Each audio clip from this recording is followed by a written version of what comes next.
there is just no way in hell you can discuss the PlayStation 1 without bringing up Crash Bandicoot. If you weren't buying a PS1 for Final Fantasy VII, you were most likely buying it for Crash. Now, granted, I could be overblowing that by a bit, but you still can't deny the marsupial's enormous popularity back then. The original game, released in 1996, would be one of the very first PlayStation games I ever owned, but I can't recall if it was the first. It was thanks to the demo I tried on the Underground sampler disc that had me hooked on the game to begin with. I thought this game looked gorgeous at the time, and I still think the game graphically holds up extremely well for PlayStation 1 standards. Crash's model, on the other hand, looks a bit... what's the word I'm looking for? Dopey. Is it me, or does he always look extremely paranoid with this constant head turning, almost as if he's a secret drug dealer on the lookout for the police? When the day finally came when we got the retail version, there was nothing else I played until I got every collectible imaginable. I would lose my physical copies of the Crash Bandicoot franchise as time passed, but thankfully for me, and for you if you're interested and have a PS3, you can download digital versions off the PlayStation Network store, so I'll be playing the games via that method. Alright then, is everyone ready? You guys have been asking me to do this for a long time now, so I can only hope I deliver on the goods. Crash Bandicoot, the 90s brainchild of Naughty Dog. The team already had their feet wet with earlier games like Keith the Thief, Rings of Power, and Way of the Warrior, but it was Crash Bandicoot that put them on the map, and even now they're still very well known for producing high-quality titles like Jak and Daxter, Uncharted, and most recently The Last of Us. Rock on, Naughty Dog.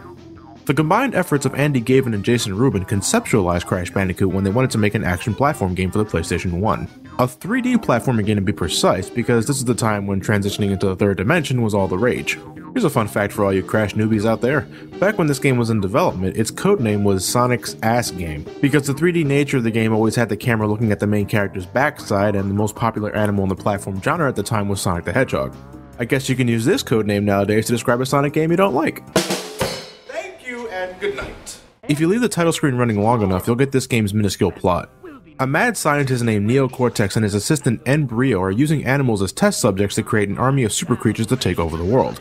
When the experiment on Crash ends in failure, he's chased out of the castle and makes his escape by breaking through a window. A female Bandicoot by the name of Tawna, who Crash developed a liking for, is next up in line for experimentation. Not wasting any time, Crash makes his way through the 3 Wumpa Islands to save his possible but never clearly or outright stated girlfriend, and that's about it. As a platformer, Crash Bandicoot doesn't truly break new ground in any specific department. He can jump like anybody in the genre, and he can attack enemies by spinning at them with the simple push of a button. I know this is going to sound a bit odd to some, but killing enemies via spinning was always something I found so rewarding to do, even after playing the game for so many years. It might have something to do with that bullet ricochet noise you hear whenever you connect a hit. Sometimes a spin attack won't cut it though, and you'll have to give enemies a good old-fashioned bop in the head, which I don't think is as graceful as the spin.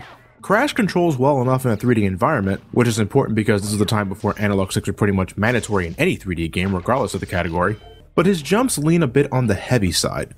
His flip jump, for instance, isn't as nimble as say Sonic's rolling jump, which means you have to be extra careful when timing your killing stomps. His traction on the ground isn't the stuff of kings either. It's not as bad as Luigi's in the Lost Levels, but you should always take caution on where you stop on tiny platforms. Oh god, that was embarrassing. Finishing a stage requires you to tackle through whatever the level offers and jumping into this magical portal at the end. With this being a platformer, obstacles will come in the form of different types of enemies you can encounter, depending on the level of course, and bottomless pits to jump over with precise jumps. This game loves bottomless pits. It's a good thing Crash doesn't suffer from knockback when getting hit, or else I'd be fucking terrified. No, instead Crash instantly dies upon taking any damage of any sort, enemy contact, stage hazards, or getting blown up by TNT crates. Inside specially marked boxes you can find Aku Aku. I just sounded like I was advertising a toy you can find in a cereal box. Anyway, Aku Aku is this game's shield. It's a mask with spiritual powers that allows Crash to take an extra hit. You can carry up to 2 Aku Aku masks after finding them, but if you're able to find a third mask, you become invulnerable for a short amount of time, instantly destroy any enemy in your path, break any crate without the need to spin, as well as gain a small speed increase while on the ground. That funky theme that played whenever you got a third mask was always one of my favorite tracks in the franchise. You can find Aku Aku in almost every level, and despite that Crash can't afford to get hit at all without one, I don't think there's any standout enemies that'll make you furious over Crash's fragile state of being. Crash Bandicoot has its moments of 2D action, but there's also plenty of this fancy new 3D platforming, like going down these linear hallways where jumping and moving require a bit more thought than the reckless shit you can pull off in 2 dimensions. Crash Bandicoot also just loves throwing extra lives at you, whether it's a whole bunch of Wumpa fruit to collect or Crash's shit-eating grin slapped on the box. I managed to max out my lives just an hour into the game. I can't remember if I ever got a game over playing this. I've had plenty of deaths, no doubt about that. One of this game's biggest sources of difficulty, just from the level design alone, comes from the platforming itself. There are periods when you're running from a huge rock or riding a wild hog, but these are very few and far in between. It doesn't take very long for the game to start testing your sense of timing and positioning. In some levels, it's the usual case of jumping across aerial platforms following a certain pattern, and in other levels, you're fighting depth perception itself, either while moving across miniature podiums or hopping on top of extremely skinny ledges, in the dark. The temple ruin locations always made my hands sweat a bit because I was never sure if I was positioned in just the right spot to make a safe landing. I think the camera could have been placed a little higher to make these sort of jumps easier to pull off. The boss encounters aren't very interesting. There's nothing very dynamic about them, and just a bunch of repeated cycles with static backgrounds. Not the best, but not the worst I've seen either. The other biggest challenge, which I could safely say is the biggest challenge in the game, is going for 100% completion. For fuck's sake, where do I start? Every level, except for boss stages, have boxes that you can bust open with a simple hop or a spin attack. That's another thing that feels very satisfying to do in this game now that I think about it. Breaking a whole bunch of boxes at once? Yeah, that feels good. If you can break open every crate located inside the level, you're rewarded with that stage's gem.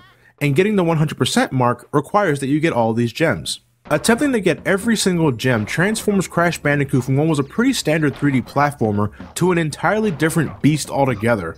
Every stage has checkpoint boxes that you can break, so in the case that you die, you restart from the last checkpoint box you broke. Okay, that's fine enough. After all, if you had to start from the very beginning of the level with some of these stages, that'd be simply maddening. Here's how it works. Checkpoint boxes save your current level progression, but it doesn't save the amount of boxes you destroyed before breaking it. What's that? You broke almost every box at this point of the level? What's that? You're on your third checkpoint box because the level is pretty fucking long as it is? What's that? You died near the end of the level and restarted from your last checkpoint? Well, guess what? Your ass better press start, hit the select button, and choose a stage from the world map again, because those boxes you got earlier in the stage are no longer broken, and in some occasions it's impossible to backtrack to reobtain them. Even when it is possible, you're not only backtracking, but in 3D sections you're also going backwards against the camera. It doesn't turn around when you move back. Oh no, that's not the way to progression, it's over that-a-way. There's some levels where facing the camera is the name of the game, like the boulder chasing sequences I mentioned earlier, but their level design and camera placement accommodate the lack of knowing what's ahead. Traveling against the camera in standard 3D levels is never a fun time, which makes getting the gem in stages like Cortex Power a serious flick in the nuts. It's do or die with no room for error in between. In the case of stages like Up the Creek, you need to travel backwards without really being told to do so. You see this exclamation box, and you hit it, but you don't know what it does. Nowadays, I know very well that these boxes cause other boxes to appear, usually from these transparent outlines, but in this case, the outlines are completely invisible, meaning you would have no idea that boxes would spawn here after hitting the exclamation box further up the stage. For years, I always thought that boxes destroyed via TNT explosions didn't count because of how the tally at the end of the stage kept insisting that I was missing boxes I thought were clearly gone. And let me tell you, in this game, there's nothing more frustrating than the stage telling you that you're off by one box. Oh, come on! TNT crates are part of the box total to grab the gem, but obviously spinning on them is a bad idea. You have to jump on them to activate the timer so you can safely get away in time. However, in the situation where the TNT box is grouped with a bunch of other boxes, including more TNT boxes, you need to make sure you see that son of a bitch explode. If you activate the timer and travel too far away, the active TNT box will explode, but nothing else will be destroyed. Huh? There's a number of levels where you can't even collect all the boxes in until you get the corresponding color gem in another level, which, you know, I'll be frank, doesn't bother me too much because the levels don't tend to be very long anyway, unless it's something like Sunset Vista where it never seems to fucking end, or Slippery Climb, which really tests your platforming skills, but depending on your taste, it can either be a means to flesh out your adventure, or a tiring game of back and forth for the sake of getting everything. Certain boxes contain emblems of your girlfriend. If you collect all 3 in the stage, you can enter a bonus level to score more Wumpa Fruit for extra lives, or just extra lives in boxes overall. This is also how you save the game. I repeat, in order to simply save the game, you gotta find 3 emblems across the stage, beat the bonus level, and then step on the transporter. If you don't have a memory card, you're gonna have to use this password feature to pick up where you left off, and if you manage to get any gems, then the password just became a marathon of button inputs. So is there any point of getting all the gems besides bragging rights? No, not really. You can manage to get an alternate ending after rescuing your girlfriend, but even if you defeat Cortex without going after the gems, you still rescue your girlfriend in the end anyway. Actually, the 100% ending is a bit anticlimactic compared to the normal ending, because the stage that requires you to have all the gems to rescue Tawna is located before the final boss level, so you can possibly save Tawna without ever having to face Cortex. Off the top of my head, I don't think I ever played a platformer that allowed me to do that. Nearly 18 years after its debut, the first game in the Crash Bandicoot franchise is something I believe platformer enthusiasts can welcome. But if I were to recommend you a game in the series, Crash 1 wouldn't immediately come to mind. It's the first game in the series, and hot damn does it sure feel like it. If you don't feel like going after the gems, you can beat this game in just a few hours, even if it's your first time. But be prepared to have your patience tested and tempered if you decide to go for 100% completion. The lack of analog control may be a turnoff for gamers of today, but I still think Crash handles well enough with the D-pad. And while I may not revisit this often now, it's still a reasonably solid game that you should try out, if only to see how Crash Bandicoot got his start. The first title undeniably left its mark on the PlayStation 1. It's the second best-selling Crash game on the system with over 6 million copies sold, and the main character himself will be seen as the makeshift mascot for the PlayStation in the late 90s. I say makeshift because I don't think it was ever confirmed that he was the official mascot of PlayStation, but I guess it doesn't really matter if a bunch of people thought he was anyway. Naughty Dog, without a doubt, knew they had something going here, and 1 year after the release of the original game, we got its sequel. But that's for next time, so I'll see you guys then with Crash Bandicoot 2: Cortex Strikes Back. Thank you guys for watching, have a great night, and take care.